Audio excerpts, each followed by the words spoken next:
This is my name, and I'm a child neurologist at Mafraq Hospital. I did my training at Ohio State University, Nationwide Children's Hospital in child neurology, and I did my pediatric training in Texas Tech University at Amarillo, Texas, and I did a touch of hematology oncology, like only 14 months.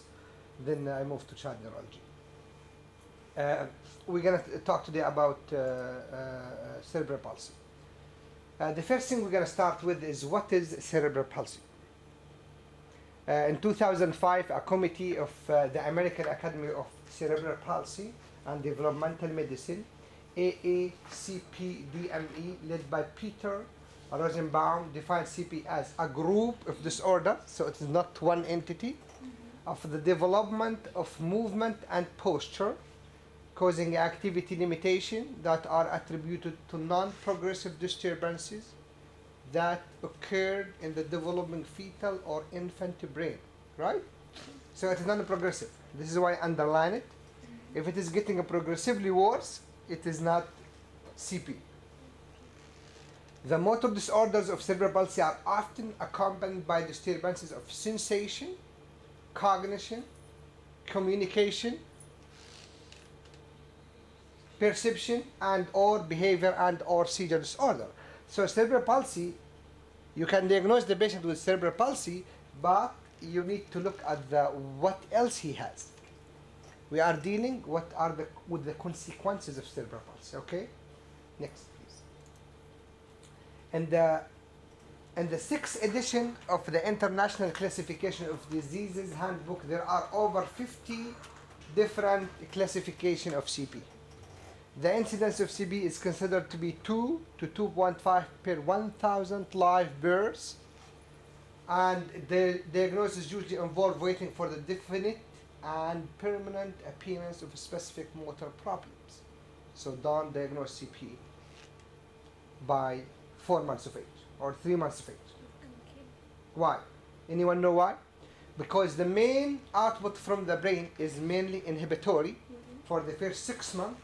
And a lot of the time you will see the patient, you examine him, he's hypotonic.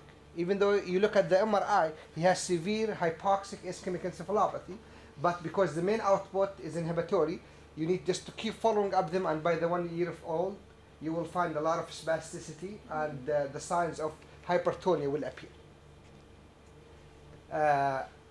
Next, please. Now, what are the clues to diagnosis of cerebral palsy? Delayed milestones. Usually the kids would not be meeting his milestones. Persistent of a primitive reflexes.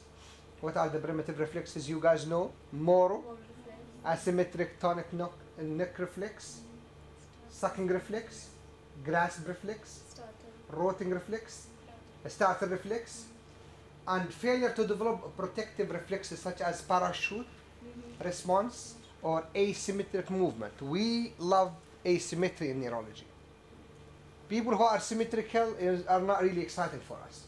If people who are skewed or asymmetrical, we love them because we know where to go, right? Where's the abnormality? So asymmetric movement, when you are watching the kid and the kid is kicking with his hands and legs, and he's not kicking as hard with his right leg, just like the left leg, then you know there's some problem, right? So asymmetry is very significant. Now, no progressive neurological diseases and no loss of milestone should be present. Why? Because if you see progressive neurological disease or loss of milestone, what are you going to think about? Neurodegenerative disorders, right? So this one will take you to another route or another highway of your evaluation, and also will take a different prognosis. CP kids usually improving slowly, or they are static, not improving, and sometimes they have pseudo regression, but because of the development, for example, of the hypertonic when they reach the 1 year of age, most of the time. That is why you have to be aware of a change in exam that may result from growth and maturity. Okay? Now, it is not unusual for a child with cerebral palsy to have hypotonia initially and then hypertonia. Why? We just said that. However, if a child has hypertonia initially and then become a hypotonic. A neurodegenerative disease should be searched. Like what? Give me just 2 examples. Metachromatic leukodystrophy. It can affect the central nervous system, so they become very stiff, and then hit the peripheral nervous system, then they become hypotonic because we damage the nerves. Krabbe disease, another example. Okay? Molybdenum cofactor A deficiency. We'll talk about this later on. It's a neurodegenerative disorder. That's a good example. Classification of cerebral palsy. There is 70% of cerebral palsy are spastic, and you know spasticity. There is cogwheel rigidity, and there's a clasp knife spasticity. The typical clasp knife spasticity is secondary to pyramidal system, whether in the motor cortex, corticospinal tract, spinal cord. The cogwheel rigidity, or what we call rigidity, is usually sign of what? Extrapyramidal system, like in Parkinsonism, cogwheel rigidity.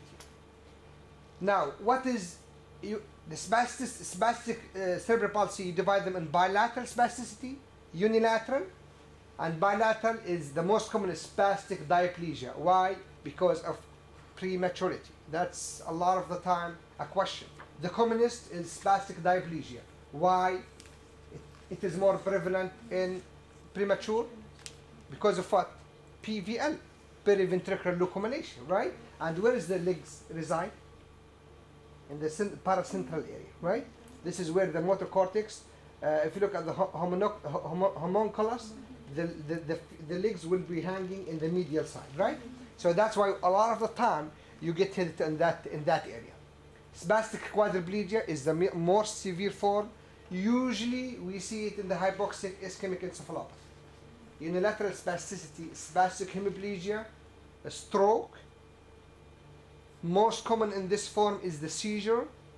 Monoplegia and triplegia, I have probably 2 or 3 patients of each, and it is uncommon, right? Now, spastic hemiplegia, stroke, spastic diplegia, prematurity.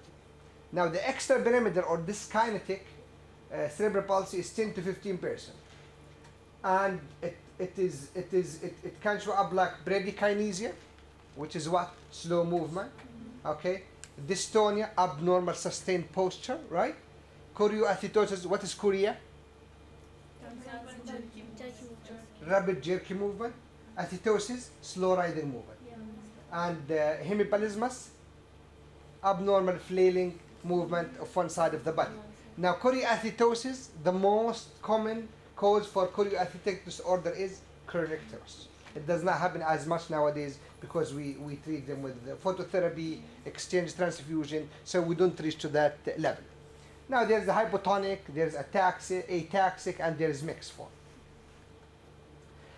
Now, you know, a lot of the time you can have a spastic diplegic kid or who is wheelchair bound, he cannot move at all. And in another patient, you can have spastic diplegia, but the kid can move and even can run.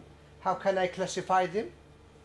And we can talk the same language. Okay, if I tell you novizagitypa, are you going to understand me?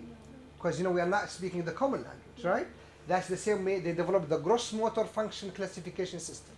This is to help, you know, the physician when they put the patient in this level, the physician right away, spastic diplegia in this level, yeah, I know how bad is his CP. For example, GMFCC for children aged 6 to 12 years of age, description and illustration. Level 1 is basically, level 1 is the kid almost, you know, is functional. He moves by himself. Level 2, he might need some assistant. Level 3, of course, he need more assistant, like, you know, wheelchair, but he can operate that. Okay, he can use the crutches. Level 4, you can also level 4, you can you need more assistant, wheelchair bound. And level 5 pretty much completely dependent on his family, right? Okay.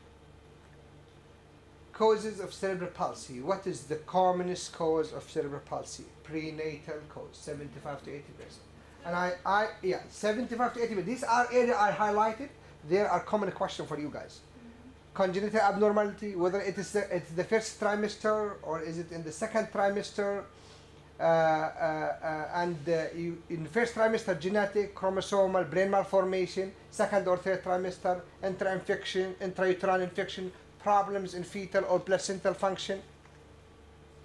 Cause of cerebral palsy, perinatal, 10 to 15%, postnatal, 10%. If the patient is riding in the car, dancing, and all of a sudden the dad pushed the brake, right? And he hit his hip and developed bilateral injury and become spastic. And they have a patient like this, you still can call it spastic cerebral palsy, even though it's a postnatal, but that's not as common. And not obvious cause is 30%. Now, if you go back, prenatal is 75 to 85. Perinatal, 10 to 15. How much now? Almost 90? Yeah. Postnatal, 10%. Not obvious, 30%. So it's 130%. 130% about 1%. It's not because we are in the mafraq and we are generous. Of the obvious cause, we know that is it's the classification. And 70% we know what's the cause, right? And it's classified as 75, 15, and 10. And 30% we don't know what's the cause. And we are going to talk about this because you really have to pay attention to that not obvious cause. Next. Differential diagnosis of cerebral palsy. And here, if you have a patient who does not have classical finding of cerebral palsy, no hypoxic ischemic encephalopathy, there is no prematurity, and the kid is spastic, then you need to think of other disorder. Inborn error of metabolism, urea cycle defect, biotinidase deficiency, homocysteine, demethylation defect, cerebral folate deficiency, cerebrotendinosis xanthomatosis, dopamine synthesis defects. This is the inborn error of metabolism that can come or present as spastic cerebral palsy and can mimic that. Tetraparesis with ichthyosis. If you see a kid who quadriplegic and he has ichthyosis, skin abnormality, Sjogren-Larsen syndrome, okay, and multiple sulfatase deficiency, and you can see this is how you can test for this disorder. Neurodegenerative disorder, Tay-Sachs, leukodystrophy, Rett syndrome, hereditary abnormality, trisomy 13, 18, hereditary spastic paraplegia, familial dystonia, double responsive dystonia. Do I expect you to know that? No. Do you want to keep them by heart? Please don't. Because you need to keep them in the back of your mind, and when things look at them as normal, no history of HIE, no history of prematurity, and the kid is not doing well, losing milestones, is something fishy, then I have to keep them in the back of my mind, okay? Now, what are the test or the checklist of lab tests in spasticity? What do I need to do? What do I need to check the kid if he does not have the typical finding or the typical history of patients with cerebral palsy? Then these are the lab tests you need to do on the right side. We just mentioned the disorder. These are the lab tests you need to do on the C5 neurological disorder, C5.12 table. Again, please don't keep them in your heart. Just keep them in your mind that there's some. Not every kid who is spastic, this is cerebral palsy. Just keep open mind. Now, looking at the differential diagnosis of cerebral palsy, this table tell you what are other things that might help you to tell you what is the cause of the cerebral palsy or what look like cerebral palsy. For example, if you have peripheral neuropathy, you can think of, for example, mitochondrial disorder, a biotinidase deficiency. You can think of metachromatic leukodystrophy. If you have leukoencephalopathy, that's the other disorder you need to think of. Ataxia, cerebral folate deficiency, an example. So this is more to help you, direct you to the workup of which disease that might look like cerebral palsy or might cause cerebral palsy. If you see a kid with cerebral palsy with abnormal eye finding or ocular signs, then you need to go through the list and look through these disorders that might look like CP, okay? Remember, check nerve conduction, visual, auditory function test, auditory function, skeleton examination, urine glycosaminoglycan, oligosaccharides in patient with multiple neurological signs and progressive spasticity. Some brain MRI specific pattern can give the diagnostic clue. Consider the possibility of a brain iron disorder in a patient with a progressive spasticity, especially if episodes of regression are triggered by infectious event and even the absence of a specific brain MRI finding, basal ganglia involvement, and the finding is called eye of the tiger. Okay? Again, this is basically more for me to remember and to keep it in my mind as a child neurologist, not for you guys as to remember. Okay? Now, important practice points. I have a patient who has cerebral palsy, and the things that I need to keep in my mind a lot of the time is the prognosis. What is the prognosis for this kid? For example, from the age of about 2 years, it is possible to predict likely motor outcome, and advice can be given about the likelihood of independent walking or whether the child will be wheelchair dependent. If you have a kid who's 2 years of age, just like the kid they saw today, and she start to walk, she has diplegia, you can tell the family most likely she will be walking and most likely she will walk independent. Okay? If you have a kid at 2 years of age and he is completely encephalopathic and he has quadriplegic cerebral palsy, you will tell the family most likely he's not going to walk. And even if he's going to improve, it is unlikely he's going to walk. Is there an exception? There's always a lot of exceptions. Okay? You need to ensure up-to-date immunization, very important. One that we almost always forget, yearly influenza vaccine is very important. You have to do regular hip surveillance. Why? To prevent secondary problem of subluxation and dislocation. And when do you have problem with the hip in patient with CP? Because you have tight adductors, okay, and tight muscles, and the head of the femur are not pushed against the scapula, so it does not develop very well, okay? Consider the need of the family. For example, has a suitable lifting equipment between equipment provided to the family. A lot of the time the family will come to me and tell me, doctor, I need just a parking permit. I really can't park my car like 200 meters from the hospital and carry my kid on my back to bring him to the hospital. Things as small as that can make a huge difference in patient care. And believe me guys, a lot of the time the family, they come to you and they know that their kid is not going to be normal, but they want their life to be, you can smooth their life and you can let the kids be independent as much as you can. Now, when a child with CP presents with pain or irritability, consider the following possibility. Recurrent infection, especially UTI, dental disease, because a lot of them have poor dental hygiene, especially in our countries here. Pathological fracture. Why do we get pathological fracture? Because they are a lot of the time laying down, they are not moving, and they lose calcium from where? From their bone, okay? And also they are a lot of them, they have seizures, and they are medication for seizure, and seizure medication, what would cause for you? You lose more calcium, right? So always keep this in mind. Gastroesophageal reflux disease is very common, and a very common cause of irritability, constipation, really common. They do KUP and read it yourself. Renal stone, and one of the commonest trigger also for renal stone in kid with CP and seizure, tobramate, right? Why? Why tobramate can cause renal stone? It's a carbonic anhydrase inhibitor, right? Just like what? Acetazolamide. Good. Subluxation and dislocated hips, you should be doing surveillance every time. Sleep deprivation, which can cause pain or spasm, and it can be very stressful for the family. So give them medication to sleep. Start with melatonin, for example, and see if this is going to help them. If not, you can move to other medication like clonidine. You can use that. Neurontin, you can use that. And you can also use like sometimes benzodiazepine to let them sleep. Increase intracranial pressure. A lot of the kids, they will develop hydrocephalus and they need a VP shunts. So if the kid with CP come with seizure and fever, always with VP shunt, always pay attention to the VP shunt. Non-accidental injury. These kids are at higher risk for abuse. But they need a lot of work.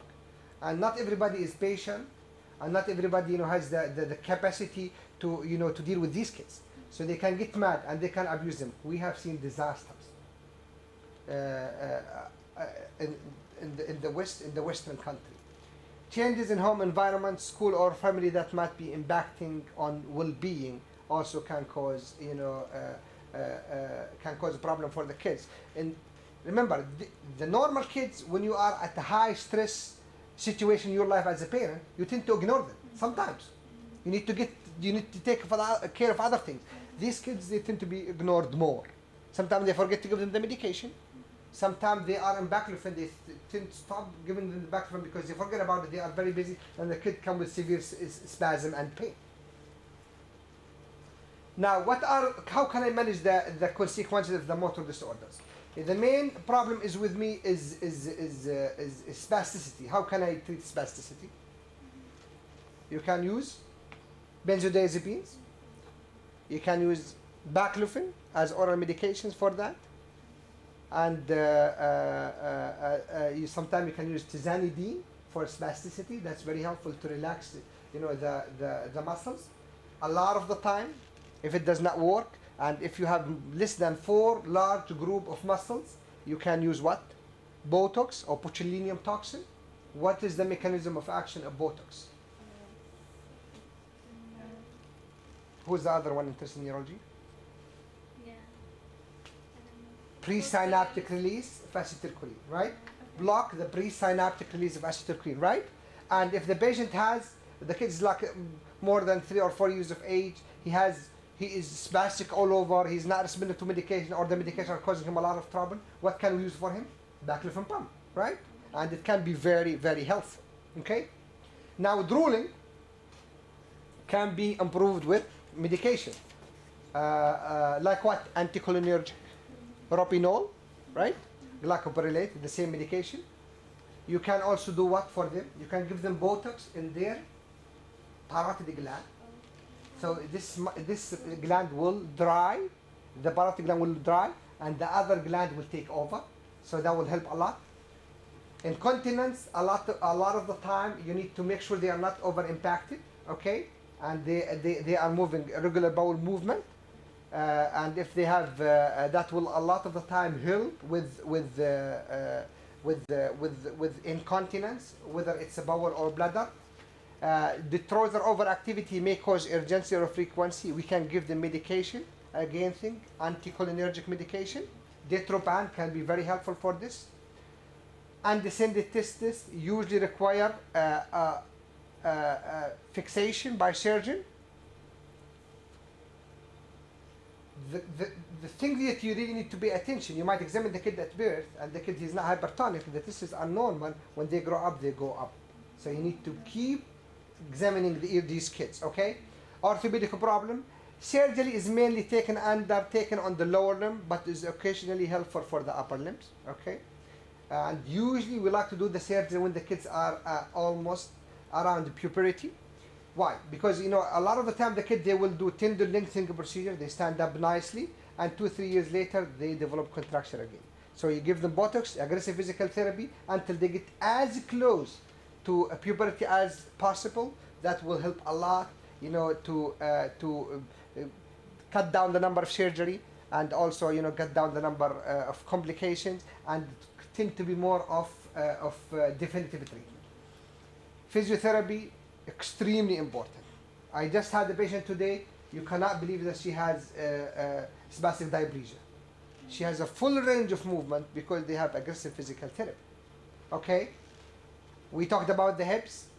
Now, early detection of hip problem can be very helpful, and you also need to do surveillance for scoliosis. Next, please.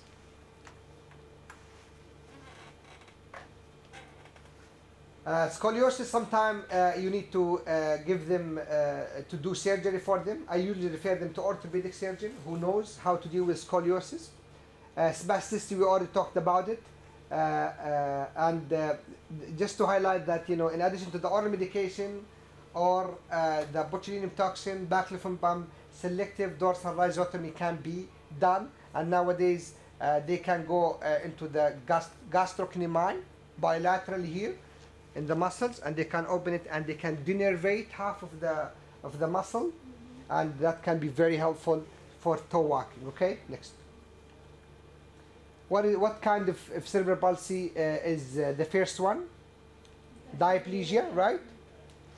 So you are mainly involved where? In the lower extremity. You can be affected in the upper extremity, but it is not a must. Hemiplegia, you are affected on one side. What is the commonest cause for that? We just said that. Stroke. And this is the most common form associated with seizure. Diplegia, what's the most common cause? Prematurity. And quadriplegia, hypoxic ischemic encephalopathy, and it is the most severe one. Okay, next. What is this a posture? What do you call this posture? Okay, sit on the slide. Spastic quadriplegia, characteristic scissoring position of lower limbs due to adductor spasm, right? That's scissoring. So you tend to hit the adductor with Botox, even though with quadriplegia we tend like to use oral medication because you have a lot of muscle involved, okay? And or baclofen pump. That would be more helpful, okay? Next. What is this one? Hemiplegia. Okay. Next. What is this one? Athetoid cerebral palsy. What is the most common cause for athetoid or chorioathetoid cerebral palsy? We just said that. Kernicterus. Do we see it a lot nowadays? Excellent. And what is chorea? Rapid jerky movement. Athetosis, slow riding movement. Okay? Next. Ataxia, ataxic cerebral palsy. How do you define ataxia? It's wide-based gait.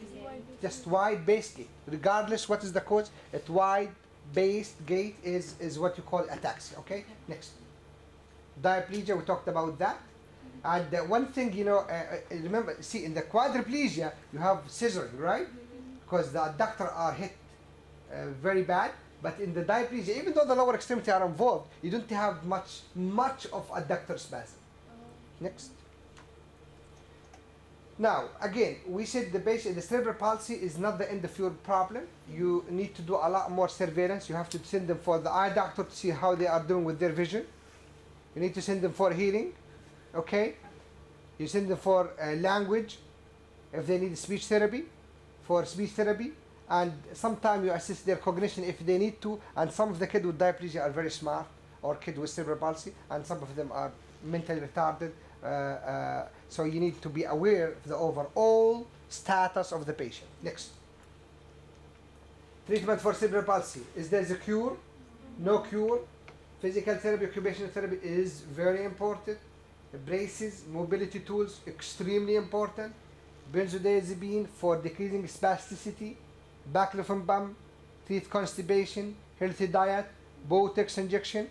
If you have less than 4 large muscle groups, lengthening of tendons, we tend to wait until they are as close as they can to puberty, Dorsal rhizotomies, we don't do it as much, but sometimes very helpful.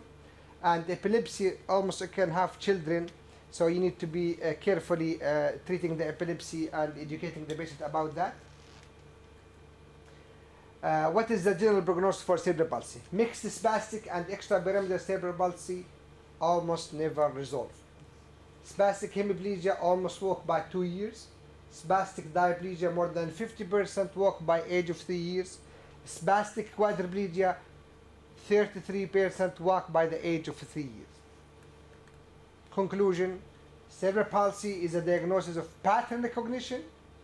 Cerebral palsy is associated with a condition called pseudodegeneration, especially at the time of puberty, or at the time when you are moving from the main inhibitory output from the brain to normal output in the first year. That would look like pseudo-degeneration. The mom will tell you, the kid is getting more spastic because the effect of inhibitory output from the brain is getting less in the first year. And accurate diagnosis is important for genetic counseling. Guys, we had family with 3 kids. 3 kids with the same disorder because the first kid was not diagnosed well. And the last patient I saw that broke my heart, the kid is almost normal. She has only have a little abnormality when walking. We did the MRI of the brain. It's almost normal. We tell the mom she got the disease. What is the disease? It is MLD, and the mom knows the kid will be devastated, and she will follow the same path like her sisters or her siblings. So she was devastated. So when you diagnose early and you tell the family this is an autosomal recessive or X-linked, your chance 1, 2, 3, 4, 5. You know, some of the families said, I have 3 kids, and they are, thank God, they are healthy. I don't need to get more. But if you don't do a right diagnosis, you end up with a family with 5 normal kids, 3 normal kids, 2 normal kids, 3, 4 dying. No matter what is the disease, it's always horrible for the family. Yeah. Next. This is athetoid cerebral palsy. She does that all the time, slow random movement with her hand. So this is called athetoid cerebral palsy. And this what is what? Spastic cerebral palsy. Most likely diplegic cerebral palsy. And look at the legs, what we call this with this gait? No, not scissoring. Scissoring crossed legs and quadriplegia. It is circumduction gait. They move the legs out. Circumduction gait.